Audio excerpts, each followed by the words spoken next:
Welcome to the Crazytendo Show.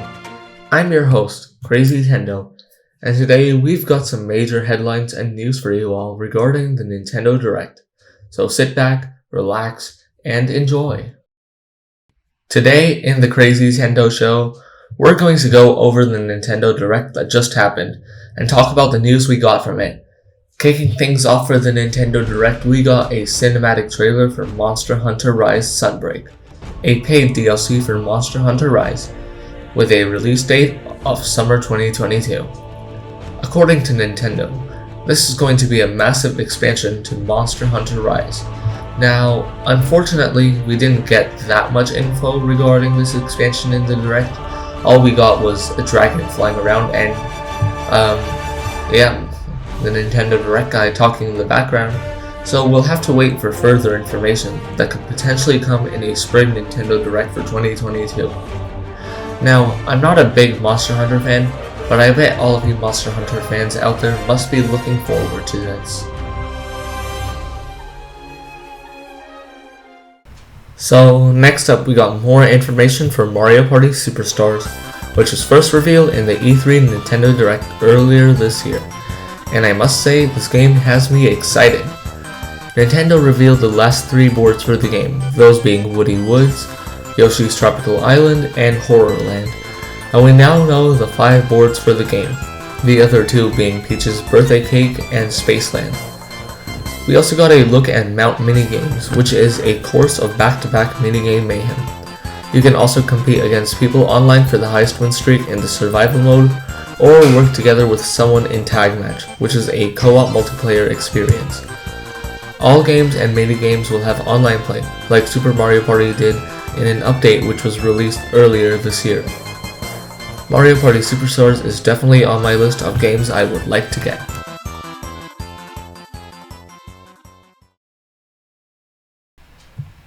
Afterwards, we got some fillers in the form of Voice of Cards and Disco Elysium. And afterwards, we got a look at the second wave of DLC for Hyrule Warriors Age of Calamity. Now, there wasn't that much shown for the DLC, unfortunately, but we did get to see the new playable characters Pura and Robbie. But apart from that, we just got cinematic cutscenes and the little info box right at the end, which did reveal that another character apart from Pura and Robbie is going to join the cast. I'm not sure who it could be, but if you guys have an idea, let me know in the comments. The info box at the end also reveals a new mission, the Battle of Kakariko Village, as well as a new area, the Coliseum, from Breath of the Wild. Now, I never picked up the first wave of DLC because there wasn't that much personally, but I might pick up the DLC because of wave 2. It adds quite a lot of stuff compared to, wave 1, and I think it's going to do very well. So that was that for Hyrule Warriors Age of Calamity DLC.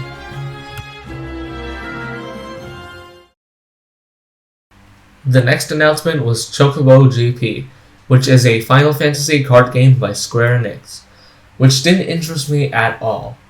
But after that, we finally found out when the final fighter for Super Smash Bros. Ultimate will be revealed, and that will be on October 5th, in the last Mr. Sakurai Presents. The fact that Sakurai himself wants to reveal this final character is building up even more hype, and there are so many possibilities for the last character, like Crash Bandicoot, Master Chief, the Imposter. There is so much hype going around, and it will all end on October 5th. All the hatred, all the memes, they will all stop. I'm really hyped for this final fighter, as most of you probably are as well, and I'm looking forward to see what Sakurai has come up with. After the release date for the final fighter, we got what I thought was one of the best things in this Direct. Kirby and the Forgotten Land. Finally, Kirby is making the jump to 3D. Now, unfortunately, this game was leaked about 6 to 7 hours before the Direct, which sucked as it ruined the surprise for me, but still, I was so happy when I saw this trailer. It looks like this Kirby game is going to take place in a post-apocalyptic world, but it's still so bright and colorful as one would expect from a Kirby game. Kirby returns with familiar copy abilities, and he can use them in the 3D space, which has me absolutely hyped. I am absolutely blown away from the trailer, and I think HAL is doing their best with this game. I think the last time I was this excited for a game was 2017's Super Mario Odyssey. Wow, that was a long time ago. But I don't know how to explain my feelings for this game.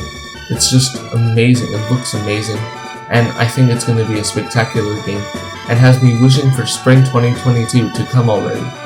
I'm so excited to play Kirby in 3D. This game will definitely reinvent the Kirby series as a whole, and like I've said way too many times, I am absolutely hyped for this game. So after this amazing trailer for Kirby and the Forgotten Land, we got Animal Crossing news. Nintendo announced that Brewster is coming to the game, which has a lot of people hyped, and a major update is going to release in November, which Nintendo will talk about in an Animal Crossing New Horizons Direct, which is going to happen sometime in October. The update in November is definitely going to be massive if Nintendo is making an entire presentation for it. So it's definitely not only Brewster, but a whole lot of other stuff. I'm not that big of an Animal Crossing fan, but I am curious to see what this major update is going to be. Speaking of updates, Mario Golf Super Rush got its next free update announced and already released, which introduces 2 new characters, Koopa Troopa and Ninja, as well as 2 new courses. Now, I haven't picked up Mario Golf Super Rush, mainly because it doesn't really interest me, but even fans have to agree that this update is pretty small and not that big at all.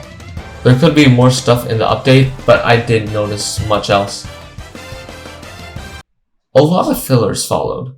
Disney Magical World 2, Knights of the Old Republic, which for some reason is the old version and not the remake, Dying Light 2 Stay Human, Dying Light Platinum Edition, but then, to end the fillers, Triangle Strategy, which was revealed at the February Nintendo Direct as Project Triangle Strategy. And I don't know how to express how annoyed I was at seeing this game. I just don't like it. I don't know how to explain why. It looks cool visually, a great mix of pixel art and a 3D perspective, but I guess I was just annoyed because of how many fillers came right before it. Right after that, we got another trailer for Metroid Dread, which wasn't surprising as the game is releasing in 2 weeks. I am really excited for this game, and I'm definitely going to pick it up. There have been God knows how many trailers for this game, each one even better than the previous, all having me and all of you guys hyped for this masterpiece. It's especially cool that Nintendo finally decided to make a new Metroid game. I have never ever played a Metroid game in my life, apart from a few minutes of Super Metroid, which I thoroughly enjoyed. But I am absolutely going to buy this game.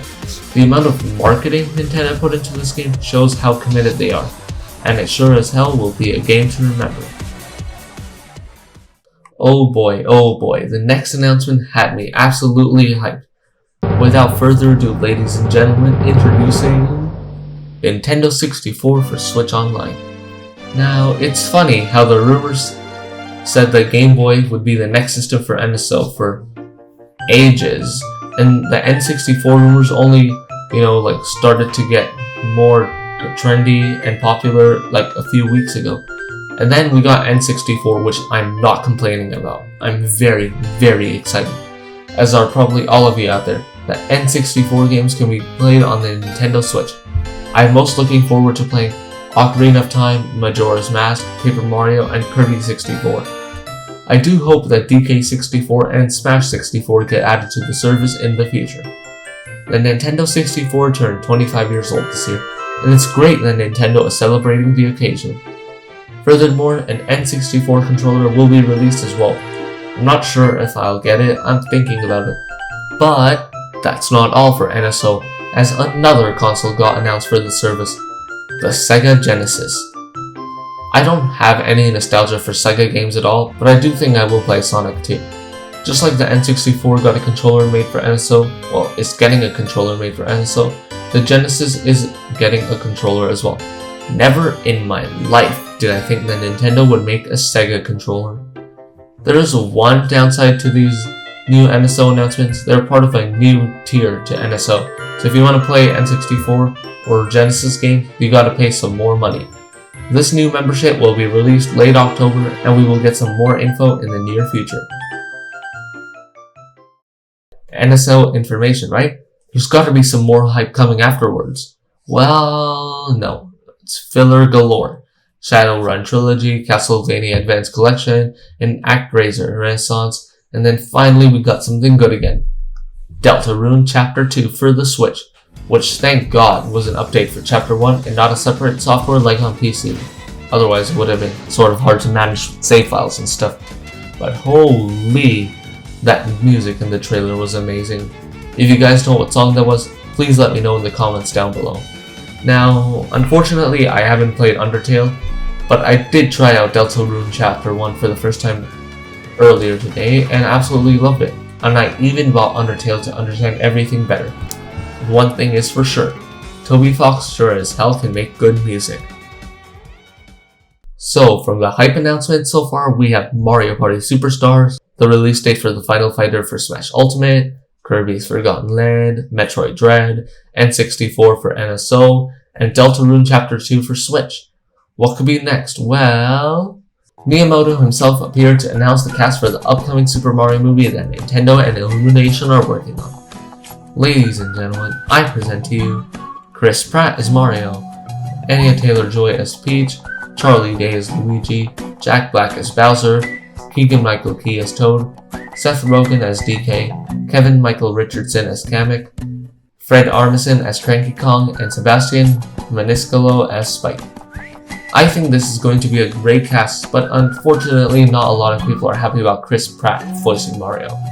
Chris Pratt is an amazing actor, and he is a great fit to play Mario in Guardians of the Super Mario Galaxy, or whatever the movie is going to be called. I'm really looking forward to the movie, and I think it's going to do very well, at least better than the original Mario movie. You don't talk about that piece of Well, what do we have here, guys? A new trailer for Splatoon 3. Wow, am I excited for this game. I was thinking of picking up Splatoon 2 for the Switch in February this year, but then the February Direct happened and I decided not to get it and wait for Splatoon 3.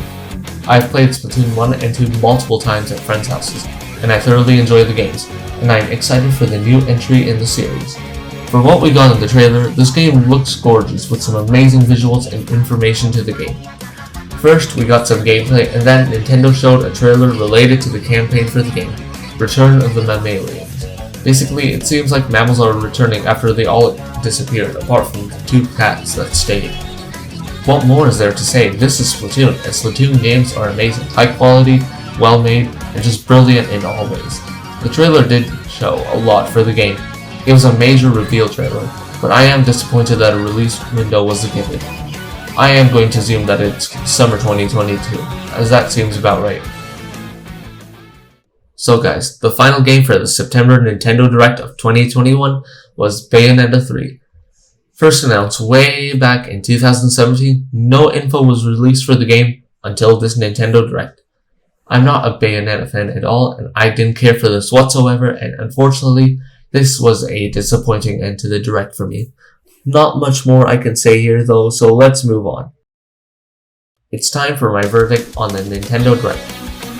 At the end of the day, I give this Direct a 9 out of 10. So many things had me hyped. Why not 10 out of 10? There were so many fillers, which is normal for a Direct, but still ruined the pacing in a way.